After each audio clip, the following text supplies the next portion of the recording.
Good morning, Year 5, and welcome to today's English lesson. It's Tuesday today, and we are carrying on with looking at instructions. Yesterday, we looked at three different elements of writing. We looked at our sentence openers, we looked at using imperative verbs and time conjunctions to make our instructions very clear for the reader to understand. Today, we're going to be looking at another aspect of writing instructions, which is technical vocabulary. So what do I mean by technical language or technical vocabulary? Well, these are the words that we use that are specific to the subject. We need them in a set of instructions so that our writing is clear. And if we were writing a set of instructions for making a cake, which is one of my favourite things to do, we would need to use language such as whisk, sieve, centigrade or Fahrenheit, etc. You might recognise some of these terms. Today we're going to think about what technical language we need to describe the working parts of an invention, a robotic invention. And we're going to watch a film clip, The Girl and the Robot, from the Literacy Shed. We're going to stop at points to collect technical words: cogs, piston, steam powered, generator, light bulbs, lever. So what you probably would like to do is, I'm going to show you the video now, and on paper I want you to keep stopping the video or pausing it and thinking about what technical words you can think of to put onto a list. Okay, so you're going to make a list of technical vocabulary, words that you can see when you're watching the Literacy Shed. Okay, and then we'll go through it afterwards. So I'm going to let you pause the video whilst you get a piece of paper and a pencil, and then you can come back and watch the embedded video clip.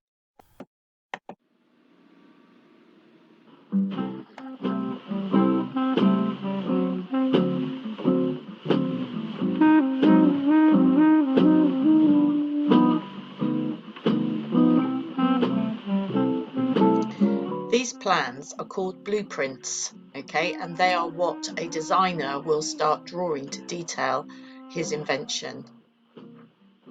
We have cogs, nuts and bolts, and here's our robot.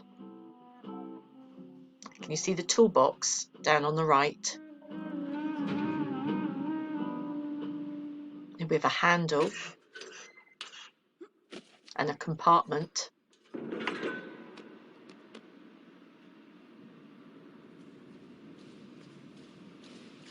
I can see a wheel she's turning and a lever she's going to pull.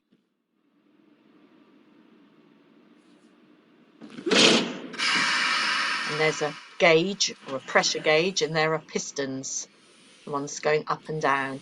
And I can see a pipe coming out.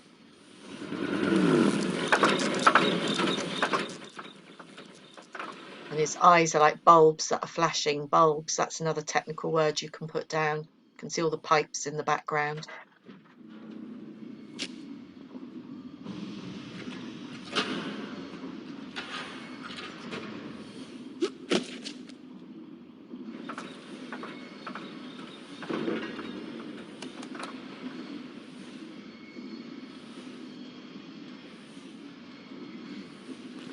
She has a spanner and a hammer.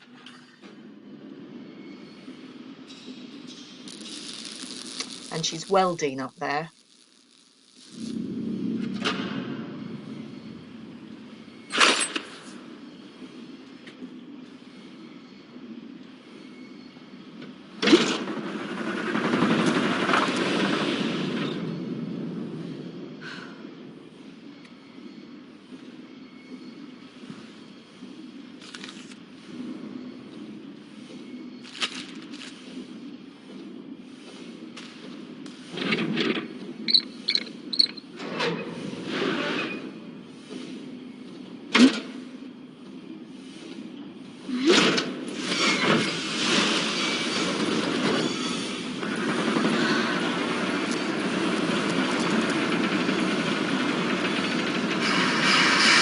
Steam's coming out of the pistons.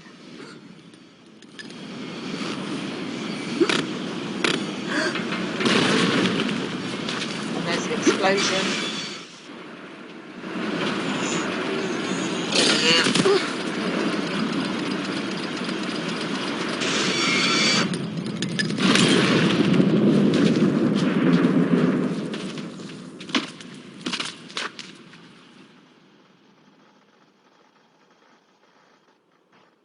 hard work has ended in devastation, and the parts of her invention lie scattered around her. But then as she comes to, what do her eyes see?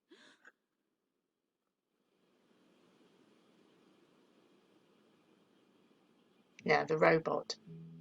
And her robot, as we scan out the picture, you can see has saved her. It stopped that huge metal girder from landing on her. So I hope you've managed to make a list of a lot of technical vocabulary as well as enjoying the video. You might need to play it through a couple of times in order to make sure you've seen the whole of the movie. Okay, so moving on. Did you get all the technical vocabulary that I've got on my list? Okay, so I've got things like cogs and handle, wheels, lever. Further down I've got welding and toolbox and pressure and vibration. So have a little look through. If there's anything that's not on the list that you've made, you might want to magpie it onto yours. So you've got a really good list of technical vocabulary ready for your writing later in the week. Now, in the film, the inventor unfortunately turned the power up too high, causing a massive explosion. Luckily for her, the robot saved her at the end, so she must have done something right. I wonder what you think the robot was originally designed to do, and why would an inventor want to create a robot? What job would it do? Certainly true that a robot needs to be useful and designed to do certain jobs. We already use robots in many aspects of our life. In manufacturing plants, robots are very good at putting cars together and assembling other components of things that we use in our homes. Also, quite a lot of robots are used in factories to distribute resources and things. And you can see in the pictures here, this robot here is using a stethoscope to listen to somebody's heart. So doing some sort of reading. This one's probably just charging a phone. This one, they're delivering meals. This one's playing music. And this one's playing football. So we are going to be designing our own robots.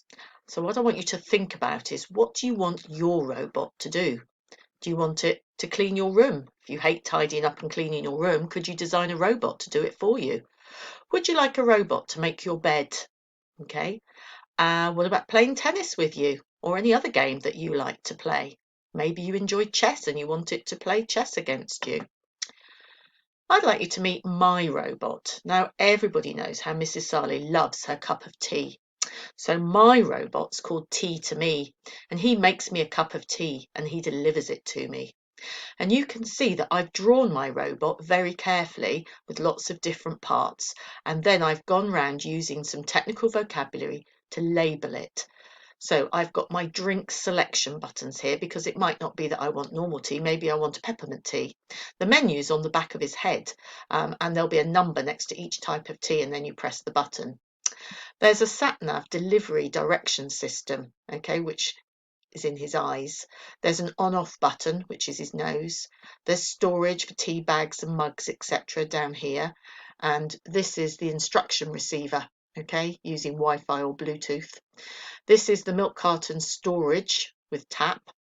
Then it's got extendable arms to hold the tray, 2 of those, okay? And then it's got a small flexible arm here, which will come out and it will hold the mug, etc. So it will get the mug out of the cupboard, it can put the tea bag in it, and then it can get some hot water from down here, some milk from up here.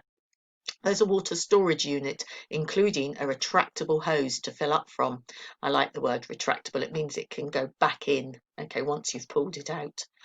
And I've got continuous tracks as wheels for smooth movement, and a charging point here. And this is my serving tray. So this is my robot. And then this is a summary of what my robot can do and how it works. So this robot will make you a cup of tea brewed to perfection and deliver it direct to you. It's made of strong aluminium, which is both hard wearing and easy to clean. Powered by electricity, it has a long life rechargeable battery which can be easily charged overnight. Easy to switch on by a button for a nose, as well as simple to program either remotely or on a selection panel. It is a tea lover's dream. So I've said what my robot does. I've said what it's made of.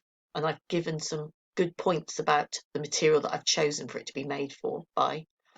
I've said how it's powered, okay, and I've said that it's easy to use by switching it on and programming it easily, and then finally it's a tea lover's dream. So you're going to do a similar thing today. There is a sheet on the Google Drive that you can use, or you can just do this on paper. So the first thing that you have to do is to draw your robot and label its parts using technical vocabulary. So I need you to stop the video, get your paper, draw your robot, thinking about what it is it's going to do, and then you're going to label all its parts using technical vocabulary. So when you're ready, pause the video. Okay, hopefully you've now paused the video and drawn your robot. Now you're going to fill up this bit here. So you're going to describe how your robot will work and what it will be able to do. What's it made of? How's it powered? How do you switch it on and off if you need to? So can you use technical vocabulary to describe its workings? What would you design the robot? What's it designed to do? What would it be made of? And how is it powered? Okay, so you're going to pause the video again and write that little paragraph. You might want to look back at mine about 2 screens back, and then you can see the sort of thing that you need to include. And then finally, when you've finished, you need to check your plan. Can you answer the following questions? What does your robot do? What's it made of? How's it powered? And how do you switch it on and off? If you can't answer these questions by reading through your passage that you wrote after your diagram, then you need to go back and add in the missing detail. We look forward to seeing your designs. It's always interesting to see what you come up with. Be inventive. What is it you want your robot to do? And have some fun with it. And I'll see you tomorrow. Goodbye. Happy writing.